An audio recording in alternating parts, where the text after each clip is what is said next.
ৰাষ্ট্ৰীয় উদ্যানখনৰ যিটো আমাৰ কাৰ্বি আংলঙৰ যিটো পাৰ্ট সেই পাৰ্টটো ইতিমধ্যে ইয়াত তেওঁলোকে দেখুৱাবলৈ চেষ্টা কৰিছে পূজা পূজা লাগিছে মন উৰমিয়া পূজা পূজা লাগিছে মন উৰমিয়া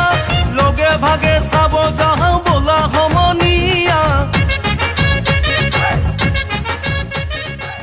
hello' welcome back to my YouTube channel ছয়মতি ব্লগছ আৰু আজি গৈ আছোঁ গোলাঘাটৰ হাতীয়াখোৱালে মই এইবছৰ গৈছিলোঁ কিন্তু এইবছৰ কাজিৰঙা ৰাষ্ট্ৰীয় উদ্যানৰ আৰ্হিত পূজা মণ্ডপখন বনাইছে আৰু তাত গৈ পেলাই একদম গোটেই পৰিৱেশটো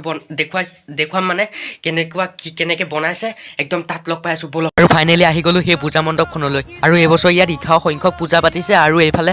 গোটেই কাজিৰঙাই বনাই পেলালে গোটেইখন মই গৈ আছোঁ আৰু মোৰ লগত আপোনালোকো বলক গোটেই পৰিৱেশটো চাই আহোঁগৈ আৰু এইখনেই হ'ল কাজিৰঙা ৰাষ্ট্ৰীয় উদ্যানৰ আৰ্হিত বনোৱা হাতীয়াখোৱা পূজা মণ্ডপখন আৰু কাজিৰঙা বুলি ক'লে গঁড়েই মেইন ইয়াত গঁড়ো দেখুওৱা পৰিছে আৰু মহ আছে মানে এইফালে চাওক বাঘ আছে আৰু এইফালে লিখি থৈছে হাতীয়াখোৱা আৰু ওপৰত হাতী আছে আৰু এইপিনে হৰিণা মানে পানী খোৱাটো মানে পানী খাবলৈ অহাটো দেখুৱাই দিছে ওপৰৰ পৰা পানী পৰি আছে এইফালে হৰিণাই পানী খাবলৈ আহিছে গোটেই পৰিৱেশটো দেখাইছে আৰু এয়া চাওক লগে ভাগে চাব যাওঁ বোলা সমনীয়া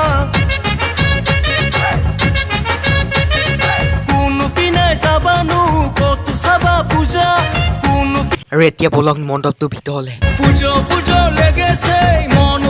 একদম গুহা নিচিনা ভিতৰটো একদম গুহা নিচিনা আৰু এইফালে পূজা কৰি আছে কুমাৰী পূজা কৰি আছে যিহেতু আজি নৱমী পূজা কুমাৰী পূজা কৰি আছে আৰু গোটেই পৰিৱেশটো চাওক আৰু এতিয়া আহি গ'লোঁ বৰকাঠনি পূজা চাবলৈ হাতীয়ে খোৱাৰ পৰা ওচৰে হয় বৰকাঠনি আৰু মানে কি হ'ল ইয়াত মানে সৰুৰ পৰা পূজা চাই আহিছোঁ আৰু ইয়াত মানে পূজা নাচালে পূজা নালাগেই মানে মোৰ লাগিলে যিমান ডাঙৰ পূজা নাচাওঁ কিয় জয় মাতা দি আৰু দুৰ্গা পূজা বুলি ক'লে থাকেই মেইন মাত শুনিলে পূজা নালাগেই ইয়াৰ গোটেই ফিল্ডখন ঘূৰা মজাই বেলেগ আছে আগতে মানে পিষ্টল এটা লৈ গোটেই ফিল্ডখন গুলিয়াই ফুৰোঁ আৰু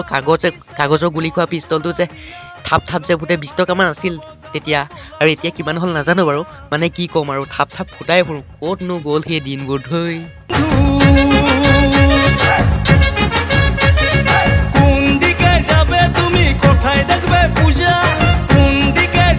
তুমি কথাই দেখবে পূজা